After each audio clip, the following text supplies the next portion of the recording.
What you said about resistance to change and feeling like I don't want my faith to change, it's this island of stability for me, is so important to hear and to really honor. One of the things I actually like about the value statements is that it has the value of transformation. We are a living tradition. The fact that we do change is so fundamental to who we are. And I think the values will help us with that change, will help us live into holding on, but loosening up with that fear of change. Saludos, this is Cristina Rivera, and I'm a minister at the Church of the Larger Fellowship, and this is our podcast. I wanted to thank you for joining us today. I hope this inspires you, hope it builds your faith, and hope it gives you perspective to experience the power of Unitarian Universalism at work in your life. Enjoy the message. Wepa! Greetings, beloved. Welcome to the Voices of Unitarian Universalism, also known as the VUU, sometimes the VUU. We are hurtling toward the end of season of this show. This is episode 429 today, and just to prepare yourself, we take a summer hiatus. The last episode of season 11 will take place during the Unitarian Universalist General Assembly at the end of June. I was going to say at the Unitarian Universalist General Assembly, which is technically true since the Unitarian Universalist General Assembly is entirely virtual and will be taking place in all of our homes and offices where we attend it by computer this June. And so we will be broadcasting a special mid-GA episode that will not conflict with any General Assembly programming. And also our special annual worship service will also be happening at General Assembly. If you want to know more, look to our Facebook page and our YouTube page in the coming days and weeks to know more about our annual GA worship service that will also be taking place during the General Assembly from our homes and our offices all around the globe. I'm the Reverend Dr. Michael Tino. I'm 1/3 of the lead ministry team of the Church of the Larger Fellowship, and I am coming to you from Peekskill, New York, the land of the Kitchewan and Wappinger peoples, a little bit north of New York City. Aisha Hauser, how are you? I'm Aisha Hauser. I am on the land of the Coast Salish people, also known as Seattle, Washington, on the entire other coast of where Michael is. I am the second third of the lead ministry team of the Church of Larger Fellowship, and our third, Cristina Rivera, is not with us today. So I need a minute to bitch before we start about what's happening in Palestine and the genocide that our current president says is not a genocide, but it is. Benjamin Netanyahu, who is the organizer of this genocide, the president of Israel, or prime minister, whatever he is, came on our TV and called our children, our babies who are protesting, killing babies and murder and genocide, called them terrorists. And our politicians were clapping for him. And we have so become upside down as a society, and it is our people in power. So I want to just make sure our society actually, and I would say if we started counting numbers, most people in the United States are against the genocide. I believe that with my heart and soul. Our children, the majority of them are against it, as evidenced by what's happening on college campuses. And yet the people in power are really doubling down on the horror, and they're doubling down on attacking our children. And there are families that are being broken apart about this, and all in the name of saying, stop murder, stop genocide, stop what's happening. So none of us are free until all of us are free. That is not an empty statement. And the thing is, we're sowing the seed. We know that empire is going to fall. This is not hyperbole. It's a matter of time, because too many people now know, right? Too many people know that what's happening in Gaza is kind of a dry run of how empire wants to continue to oppress the world, because Black and brown people have never stopped resisting. That's never been a thing. And now we have social media, and now we are talking to each other. So prayers for those of us who want peace and an end to occupation, an end to imperialism. My prayers with Congo, Sudan, Palestine, Haiti. We haven't talked about that. So that's my world roundup, and praying so much prayers. So thank you, Michael. That's Thank you. end of rant. So we're doing a world roundup at the beginning of the show today. We usually do the UU roundup and talk about what's going on in Unitarian Universalism, but we are doing a world roundup because our entire show is going to be about what's happening in Unitarian Universalism right now. It's flipped. We've flipped the view too. And so let me introduce our guest, and we'll just launch into a conversation. We are excited to have with us the Reverend Dr. Cindy Landrum, who is the minister of First Parish of Stow and Acton in Massachusetts. Cindy has been deeply involved in the issues surrounding the proposed revisions to Article 2 of the UUA bylaws, which again is the most boring way to say the central part of our faith that holds us together as Unitarian Universalists, right? Cindy has been a co-administrator of a Facebook group where people have been working on amendments to that together. And she is also a member of the Commission on Social Witness, which shepherds the action of immediate witness process and also the congregational study action process, but that's not relevant at this GA. And we'll get to talking about actions of immediate witness. So welcome, Cindy. Thanks. Yeah, it's great to be here. This is only my second time on The View, and I'm very excited to join you.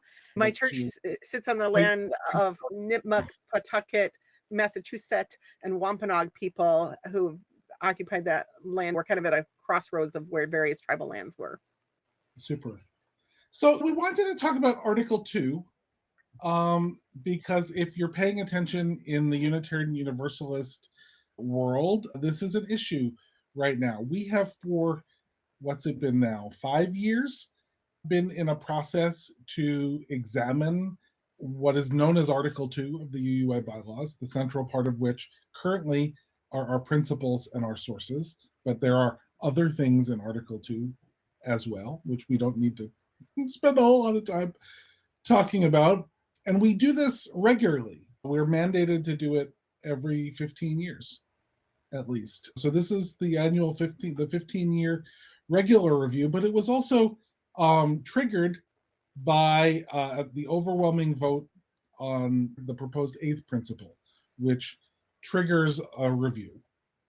The final vote is happening in about a month at the General Assembly of our association, and there is a whole lot of, to use an Aisha term, fuck shit going on about this, like misinformation and disinformation and anxiety and grief over the proposed changes and people taking advantage of that anxiety and their grief for malicious and unnecessary things. And like, I don't want to spend too much time in the malicious and unnecessary things, but I do want to actually talk about what's being proposed and how it came to be. So, Cindy, do you want to tell us a little bit about the process that you've been involved in? Yeah, so I was not part of the Article 2 commission. I knew that this was vaguely happening, but I'm one of the people who wasn't paying a lot of attention until the first draft came out. And I think that, like a lot of people, I was kind of shocked. Like, what? You're taking away the entire principles? And so as more and more people kind of realize that this is happening and hear about it, I think we're getting that level of reaction over and over and over and over again. And it makes it feel like the attitude out there is more negative than it is. What I'm seeing is just like Skip Reinerson put a comment in the chat saying, the more and more I reflect on it, the more I read and hear perspectives on it, the more I'm falling in love. And that was really my process too, that my first reaction was like, what? No, I love the principles. And the more I reflected on it, the more I said, and it took for me making a PowerPoint where I put up the differences and looked at each principle and how and where it was reflected in the values statements that are proposed. And I saw, oh, inherent worth and dignity, it's over here. And oh, right of conscience, it's not in the values, but it's over here in this other section. And each principle is reflected in there, with the exception of the one on peace and world community. And so my kind of drafting a proposal for the GA to consider of whether or not we should add peace in as an additional value. And with all of it, my attitude is, this is about the will of the people. The will of the delegate bodies reflecting the will of the congregations, and it'll pass or it won't, but we should be kind and considerate to each other about the process. This is not something the UUA is imposing on us. It's something we get to vote on. And that's one of the things I love most about our democratic faith. The other thing I would say about that is I've been talking to my congregation a lot about how, yes, the principles are a document that defines Unitarian Universalism, but they're not all of what defines my faith for me, and not all of what defines our congregation's understanding of Unitarian Universalism. We have a congregational covenant, we have a congregational mission statement, we have our own bylaws. And so I've said, if we decide that we miss the principles and we want them to be part of our congregation statement, we can vote as a congregation to have 7 or 8 principles as a congregation and put that into our own documents. Yeah, I think that's a really important point. Aisha? So what's coming up for me to your point in the beginning, Michael, about the resistance is, here's the thing. As a religious educator for 2 decades now, hear anybody like super defend the 7 principles or even know them like off the top of their head, right? What I think is happening, because we're a microcosm of the United States as a whole, the Unitarian Universalism. And I think given like all the other kind of social changes and everything that's happening in the last 10 years, I would say, even folks who found however they connect in Unitarian Universalism, folks who are perceiving that the ways that Unitarian Universalism wants to be expansive and responsive to those who are part of this faith, youth, young adults, people of all ages, those who've kind of felt comfort in Unitarian Universalism being a certain way are the ones who are, many are frankly afraid of change. I had a woman tell me in her 70s, this was when I was still at a brick and mortar. It was one of the most, and honestly, it was an honest statement she made to me. This was right after the white supremacy teaching took off. I was at a brick and mortar, and she came up to me and said, I've been in my apartment building for 30 years. I used to know everyone. Now I don't know anyone who lives there anymore. Everything's changed. This is the one place that I don't want to change. And I had deep compassion and empathy for her. It was not, I was able to hear that because it wasn't, you're wrong. Why are you saying white supremacy? All lies. Like it wasn't the usual tropes of kind of red herrings, really, right? It was a deep, vulnerable, this place is the one place where I am whole, I am accepted, I am known, I am affirmed. Don't change that. And it was when I realized, like, oh, there is a piece here of Unitarian Universalism. And here's where I guess we get a little more existential. Where I think we're still is one of our growing edges is how to have people embody what it means to be Unitarian Universalist in ways that also include, yes, we're going to change things sometimes or transform or grow, but it doesn't mean you're not a Unitarian Universalist. And it doesn't mean Unitarian Universalism isn't the sacred community, sacred theology, sacred faith that it is. Does that make sense? Oh, it totally does. And, what you said about resistance to change and feeling like I don't want my faith to change, it's this island of stability for me, is so important to hear and to really honor. One of the things I actually like about the value statements, and there's parts of it I disagree with and parts of it I like, but I was the same way about the principles. But one of the things I like statements is that it has the value of transformation and it speaks to change and says, openness to change is fundamental to our Unitarian and Universalist heritages. And so while I understand that, like, I don't want it to change, we are a living tradition. Yes. And I mean, the fact that we do change is so fundamental to who we are. And for me, this value of transformation connects to the work of Octavia Butler and for her process theologians that says God is change. And I think the values will help us with that change, will help us live into holding on, but loosening up with that fear of change. It's so true. And it's interesting. I have compassion for the person who didn't want their apartment building to change, right? I can have empathy. I can say, that must be really hard for you, right? And at the same time, As new people move into your apartment building, maybe you should introduce yourself to them and get to know them.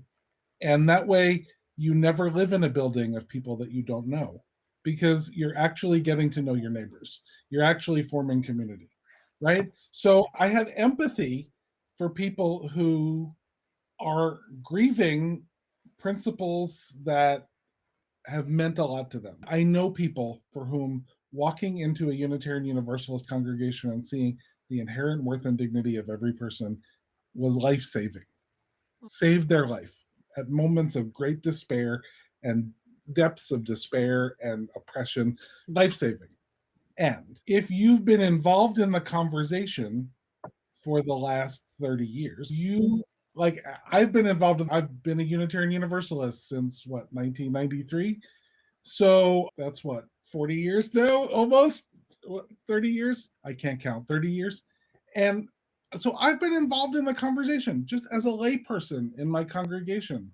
I was involved in the conversation and then going to workshops and listening to people. So I know that, for example, the democratic process, and I put this in quotes for people who are listening on our podcast, the democratic process has been a problematic phrase in our principle since it was written. Mm-hmm. Because A, it implies that there's only one, and the one that we often choose is one that silences the voices of the marginalized in the name of majority voting. And two, it implies that there's only one, and the one that we pick is not a particularly good one, right? And so in the new proposed language, it uses the phrase inclusive democratic processes, Yeah. which implies that there are more than one democratic process, and some of them are inclusive and some of them are not. And we have to do the work to figure out whether they're inclusive or not. I was not shocked by that change because I've been part of conversations for 30 years Well, about democracy in our faith. An exciting example of how we're doing democracy different this year at General Assembly is that we're having a progressive stack in our pro and cons. And did we have that last year, or is this our first year doing that? But I think you had it last year. we had it at UUMA for a few years, so I lost track. But that's a newer development to our democratic process. This is really exciting to see and makes it a better system. But at the same time, Michael, I hear you saying, like, I've been involved in the discussions for 30 years. And I think that's one of the things is, like, I've been a UU since I was 5, but I was not involved in the conversation for many years. I didn't even know there was a General Assembly, I think, until I went to seminary. I mean, I probably knew that there was such a thing, but it never occurred to me that I could go. And I never knew what was going on there. And there are a lot of UUs, particularly if you're in a congregation with a minister who's not as engaged, or a congregation without a minister, you might not be hearing about these larger conversations that have happened. And so for a lot of people, the question of the democratic process is coming as a surprise, or why do we not want the word worth that's coming as a surprise, or the other things like what Sophia said recently about how the first principle is based in Kantianism. I think people are just now entering into this dialogue. And so we're having a learning curve as those of us who haven't been part of the conversation catch up and understand, oh, the principles, yeah, turns out they were really flawed and imperfect in lots of ways. And they were a product of their time. And the values will also, in time, be seen as flawed and imperfect and a product of their time, right? If we pass them. Yeah. That's part of our transformation and change and ongoing growth, is that if we pass this proposal, in 30 years, we're going to look back and go, boy, that's really dated. That's really 2024. How 2024 of them? Yes. Our colleague Fred Wooden just wrote a piece that he shared with me, and I think is going to be published really soon, that basically says that it's like, are these perfect? No, they're a product of our time. The time will tell what was wrong and what was right in them, but they don't. He had a really fabulous ending line. So when it comes out, go read Fred Wooden's piece, because it's like, basically, stay in this faith and work with it. The faith is not for it to be perfect for me. It's for me to participate in it. But he better than that. I think the way the discourse within Unitarian Universalism about this is happening, to me, I think the changes have been the way the commission went about this was super thoughtful. was really going out of their way to try to be inclusive. Was it perfect? No, because we're dismantling perfectionism here in these parts, right? But I think it, again, within the context of the United States, the idea that people are so angry that they're like, I'm going to leave Unitarian Universalism if you don't keep the 7 principles, and they don't even want the 8th principle, many of these folks, exactly the way they are, just speaks to how we've been socialized. And so because I'm an immigrant and I have a whole different frame of reference of socialization, which is not perfect by any stretch. However, one thing that my family and maybe coming from Jersey too, but like conflict is part, like my mother's one of 11 children, my dad's one of 10. So like drama is the name of the game in my extended family. And people didn't like leave because they got into an argument. You know what I mean? Like there was an argument, Yeah. you worked it out, and then you had stuffed grape leaves and, whatever, what have you for dinner. You know what I mean? So I think here in the United States, it is so about annihilation. It is so about winning and losing. It is so about I'm right. And some versions of this are replicated over and over and over. And so there haven't been many places where it has been happening to some extent in organizing spaces, and you see it on the encampments, how people are really, really working hard to be different, to show up differently, to navigate, because it is not easy to collaborate. It's not easy to work through nuance. But this whole, if we get rid of the principles, I'm not a UU, I'm leaving the entire, and I'm like, okay, but to what end? Okay, obviously that is a choice you can have, but like it speaks volumes to the inability to sit in discomfort and negotiate and be nuanced. But this culture, the United States, is so into annihilation that this plays out in this discourse too. Something in there you were saying about people saying, oh, this isn't what I'm here for, I'm leaving, take my cards and go home. I think that some of that goes back to our Emersonian individualism and self-reliance, but also the fact that we're such a religion made up of so many people who have left other places. And so we've got the come-inners, many of whom left a church because of the way it was broken and hurt them. And for good reasons, a lot of times. I mean, the church not accepting people who are LGBTQ, that's a reason to leave for sure. But it doesn't train us well in how to stay with the disagreements and live in a space where I might be the minority point of view, but this is still my faith. And I think it's an exercise in learning the life of religion, the life of a church, to say, though it's broken my heart 1,000 times, I'm going to keep coming. And so this is kind of that exercise right now in a big scale for us to say, yeah, even if I don't love this, I'm going to stick with it because I love this faith. And this faith is bigger than any one document, statement in bylaws. If I might, I'd like to apologize because I didn't mean to say that you had to be part of the conversation for 30 years because not all of us have been Unitarian. Right. But when I say I've noticed that conversation happening for 30 years, like the response should be, oh, tell me more, right? The conversation about love not being in our principles has been happening for at least 25 years.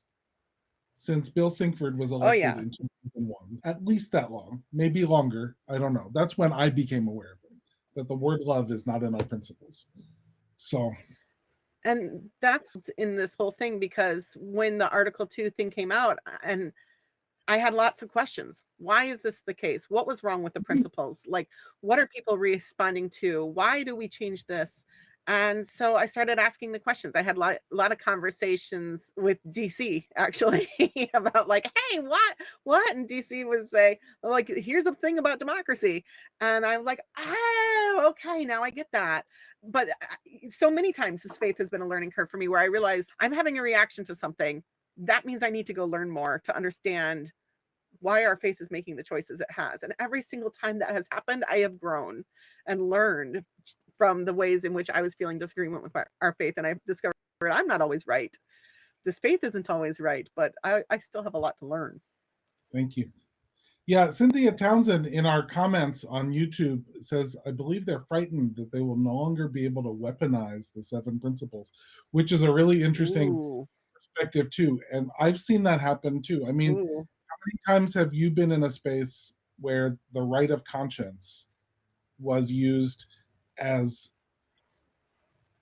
a backup for, I can hold on to this racist belief if I want to, because I have the right of conscience in this space? And I say racist because I've seen it weaponized in exactly that way. And I imagine, Aisha, in your work on the white supremacy teaching, the right of conscience was thrown at you. I mean, yeah. And even the inherent worth and dignity. And I was never a fan of that one, only because the way I experienced it being used is I have inherent worth, and therefore it fill in the blank of some value that is counter to what I understand Unitarian Universalism to be. Therefore, the big one was years ago, way before COVID, maybe, geez, I can't pick a year, but many years ago, when we were still using email listservs, there was a whole thing on the Laredo listserv, the Liberal Religious Educators Association listserv, about vaccines. And I was like, it's selfish and terrible not to vaccinate. When I tell you, the people came at me, and it was, I have inherent worth and dignity, and you're not respecting. And I'm like, my sister died at 4 weeks old from viral meningitis, which you can now get vaccinated for. So coming from Egypt, where vaccines were, blah, blah, blah, blah, fill in the blank. But the first principle was used. Yikes. So it's not just right of conscience. And here's the thing about, oh, bless us, humanity. We can weaponize anything. I do workshops on empathy, and somebody's like, empathy sucks, and here's why. We know how to weaponize it. Here's the thing, and I don't have an answer to what I'm about to say. It's kind of been a live question for me. I'm a trained social worker and a faith leader. So the United States, we could be cool if we weren't terrible. But how do we engage people, create containers of, we do belong to each other. There is an interdependent web. It is not an even web. It is not a just web. That is all true. It is not equitable, true, but we're still connected. What is happening in Haiti, in Congo, in Sudan, in Palestine impacts all of us, whether we pretend to know that it's happening or not. And so how do we have this pluralist faith that is Unitarian Universalism, the faith that we love, that says, interpret it as you will. We come from one source. We are all loved. We are all worthy. How do we make space for people who are like, to your point, I'm one of the people who left Islam. I grew up strict Muslim. My mother disowned me for 16 years, came back into my life. She reowned me, and we have a neutral truce about religion. We just don't talk about it. So I'm one of those people. And I fiercely, because I left a faith that is dear to my entire family, I love this one. I love Unitarian Universalism, and I won't let the people who've hurt me in it define how I interpret it and how I live it out.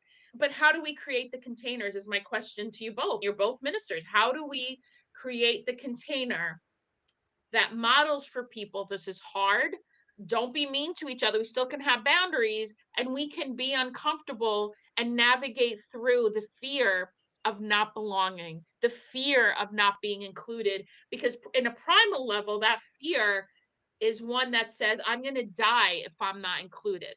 Mm. Well, Well, it's a bigger question for me right now. For me, I'll use an I statement. I believe it goes back to the theology that is driving us, right?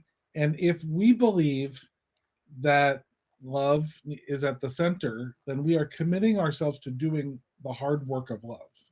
And if we believe that God is change, and I love that Octavia Butler gets credit for 100 years of process theology, but they're all like dead white guys. And so I'm willing to give Octavia Butler the credit. But if we believe that God is change, because we are constantly in a process of becoming something new.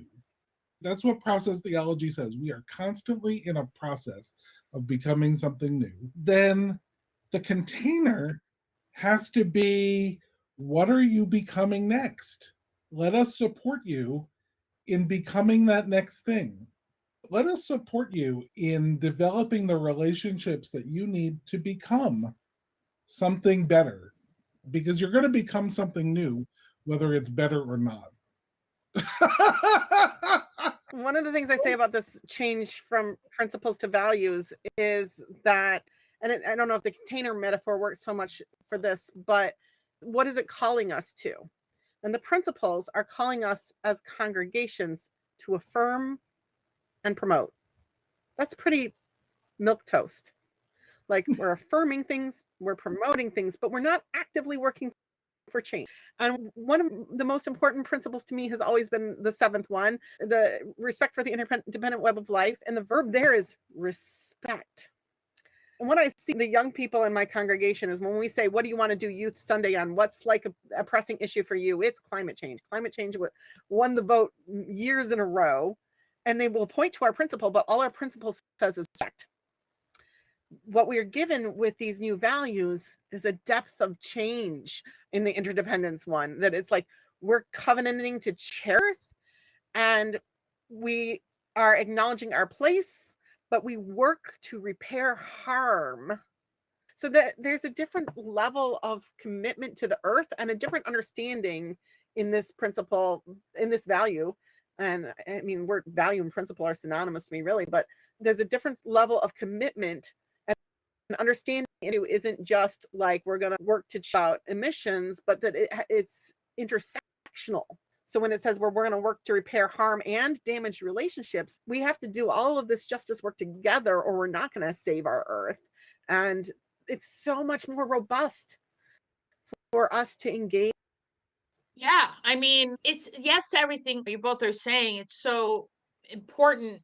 And I think the thing that I wonder is where the modeling is for us to model for the folks who come into our spaces, who are part of who we are, like Unitarian Universalists, wherever at the CLF, we have no geographical boundaries. We're not a brick and mortar. And so in what ways, and again, this is an open question, it's not a question that I try. I'm like, okay, in what ways am I modeling what it is that I want to see in the world? And that includes, it's not even about making mistakes. It's about like when, okay, something happened or went a certain way. Michael knows very, very well. Like I'm constantly like, okay, sorry, my bad. I did this thing or I said this thing. And it's me being, when we show up authentically, we are going to flub it sometimes. We are going to not be our best selves. We are going to act out. Like one day something happened and Mike reached out to me. I'm like, I'm just mad at everything. I'm just mad at everything. Like there have been days where I'm just like, I'm angry at everything. I need to go. Well, I've started running again. I mean, I'm not even a runner, but I'm like, I need to do something with all this energy that is so unsettling because we're failing our children. There is no such thing as other people's children. I heard it somewhere many years ago and I've used it since, but we are failing them. They are saying to us, save the one planet that you all got to benefit from. We still get to breathe the air. We still have water. And we're saying to them, yeah, but the fucking stock market. Yeah, but XYZ. Yeah, but. And then they're saying, stop the genocide. Our young people are saying to us, help us do this thing. And in the United States, where we are the superpower of the world, and not for good. I mean, we're in America, peerless nation. And so we do have a huge impact. That's the macro. On the micro level, Unitarian Universalism, we did it with marriage equality. I mean, we can make an impact. We've done it. We know how to do that. And so when we're together and not even able to get to where we're having people like, again, it goes back to I don't know where the modeling is or how we make space for it, but I do think it's part of our mandate. And I want to give kudos to Reverend Dr. Sophia Betancourt, UUA president, who I think is really trying. I feel from her and her administration ways that they're trying to do that. Anyway, so I'm just going, yeah, I'm just going So down. Cindy, while we have you back, I want to discuss the amendments. I want to bring it back to Article 2. Whoop. We got out into like these big theological questions. Whoop, back to Article 2. The amendments and actions of immediate witness, because we have 15 minutes left. So there are 4 amendments that we will be debating and voting on. There are amendments. How I summarize them is there's one equity amendment that's about just beautifying language. It deals with that fact that like the word worth, but the word worthy a little clunk, it goes to reword it instead. And I think that's a pretty non-controversial thing. It's not trying to change the meaning of the value. It's just trying to beautify. Another equity amendment which is a little more at the fact that the equity value is kind of the shortest one right now, and it balances it out by adding an additional sentence and making it a bigger amendment, it's a value. And then there are two amendments to add entire new petals to our values. One is to add peace. If you look through and do an analysis of how the principles are embedded, really still there. We're not losing our principles because we're carrying our principles through to the values. But the one that isn't really carried through is that the word peace, we have the value of peace and world, and the phrase world community both do not appear in current value statement. So this one wants to add that. That's one my congregation has been very involved with, because we have a weekly peace vigil every week in front of our church. So for a lot of people, they think peace needs to be there. I think that's going to be a really robust debate, because there's also problems there, which is around the question of, does peace mean shush up and don't fuss when you have differences of opinion? Is that what peace means? I think adding reason as a whole petal. And I think this is for our sort of humanist core that really, like, that's what they want, is logic and reason in this faith. And even though that principle is pulled out whole separate petal, the problem with it for me is then we do have redundancy because it is in there already.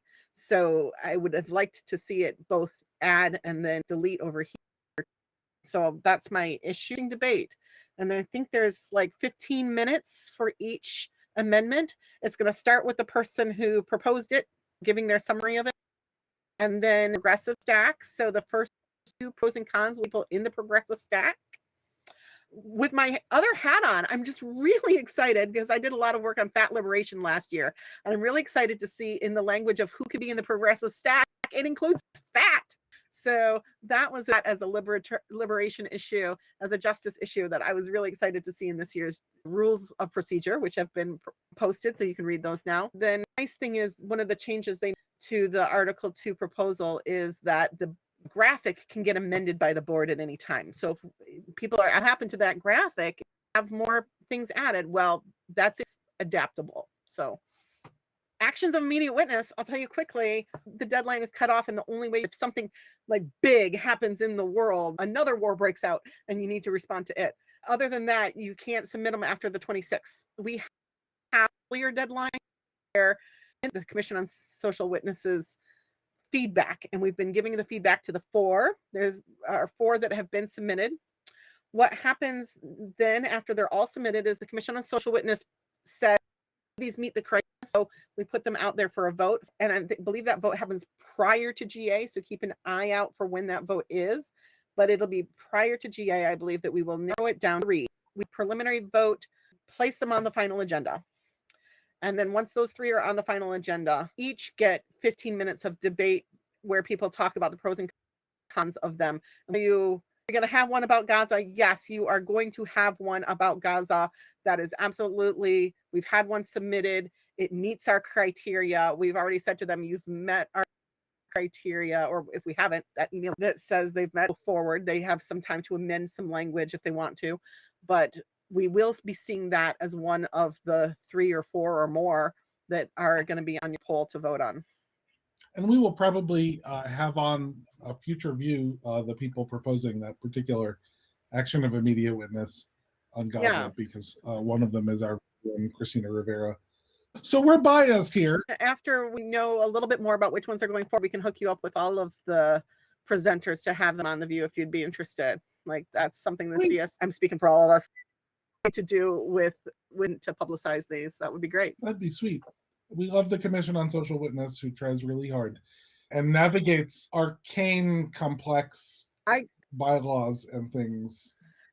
I got on the Commission on Social Witness because they were saying at a previous GA way with the action of immediate witness process. In this long email saying why I, as a minister, value the AIW process, because ministers are often taught that you can't say anything unless your congregation has, you can't self to the press. So what I've always done is ground my statements in Unitarian Universalist statements, and to say Unitarian Universalism has voted to support gay marriage when we were in the gay marriage fight. That allows me to ground the statements, and in my sermons I do the same thing. The UUA General Assembly has passed, and for that so hard, then go beyond the CSW then. After they got my email, they were like, okay, Awesome. you're coming on. Yay. So they recommended to the Yay. nominating committee to put me on based on my complaints to them. I love it. That's how And it's nice done. when someone has a constructive piece of feedback and they're invited into the process.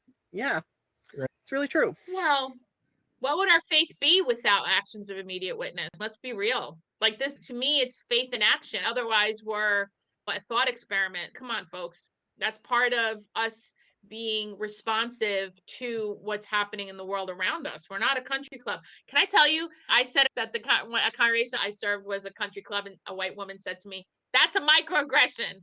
I said, it is in fact not. She said it was I said, no, that word does not mean what you think it means.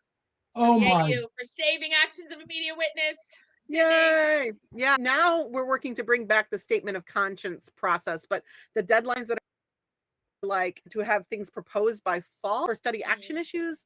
And so we needed more time together as a team to be able to revive that process, but we're hoping in the future to revive those. And maybe someday we'll learn that you shouldn't put deadlines into the bylaws that can only be amended by the General Assembly. Right. Right? Arcane. That was the right word, arcane. The board shall make policies regarding Yes. is what belongs in the bylaws, and then the board can pass what the deadlines should be. Laws Committee, are you listening? Rob Spirko, member of the Article 2 Commission, says amen. So In all caps. In shouty caps. We're glad you're with us today, Rob. So Cindy, we have like 5 minutes left. Any other nuggets of inspiration and wisdom you want to leave us with about Article 2 or anything else? Yeah, here's something that'll be news. I'm working with a public letter to Unitarian Universalists. This is not one just for clergy to sign on to. This is one for all religious professionals and all laity to sign on to this Article 2 vote. Respect for each other and stop the name calling and stop the vitriol flinging and excrement flinging at each other. And remember that this is a vote that we can do so with respect for our leaders and respect for each other, that we are all Unitarian Universalists coming to the table together in this, whether you're for it or against it, and behave better and behave in a way that our faith, that's recognizing that we are people of faith together.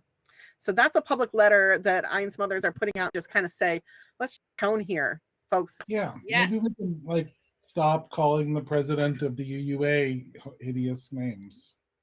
Yeah, even snide and sarcastic and full of vitriol like Queen Sophia. That's not necessary. And if you disagree with last year, you can say that was not Sophia's fault. Take it up with the committee and voice your disagreement to the nominating committee. But Sophia went through everything she could to make there was a vote, and having those debate times and going through the whole campaign procedures. She deserves our respect, and she's leading us through a hard time. Be professional here. Yeah, and whether or not the values and covenant pass, whether or not the new Article 2 passes, we can all behave as if love were at the center of our faith. Yes. When it comes to each other and when it comes to our processes.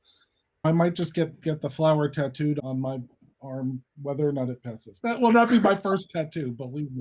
Oh, here's one, like how we can keep on with these values if we want to. Let me tell you, my music director, Chris Hosfeld, I'm going to drop a line for him. He has written a fabulous Jet Pigs. Take it and use it. It's available publicly. We can still enjoy these values if it passes or not. And I do want to say, in our closing minute, we had a show on Jet Pig. Look for it in our archive. It was fun and fabulous. We had a pig guest, in addition to some non-porcine guests. And we've had many shows in the last 4 years with the Article 2 Commission, who have been generous with their time in coming on the show and discussing this process that has been going on for now 5 years. They've been impaneled for 4 of those years. And so look in our archive on YouTube, in the View archive, and go back and watch some of those shows if you want to learn more about how this process has unfolded since 2019. Yeah. Thank you so much, Cindy. It has been a pleasure. Thank you, Cindy. This was super fun. Thank you. I had a lot of fun. Thank you for joining us. Special thanks to those of you who give generously to this ministry. It is because of you that this ministry is possible. You can click the link in the description to give now or visit clfuu.org/podcast for more information. If you enjoyed the podcast, please make sure to subscribe, rate, and review so that others can find us. Thanks again for listening.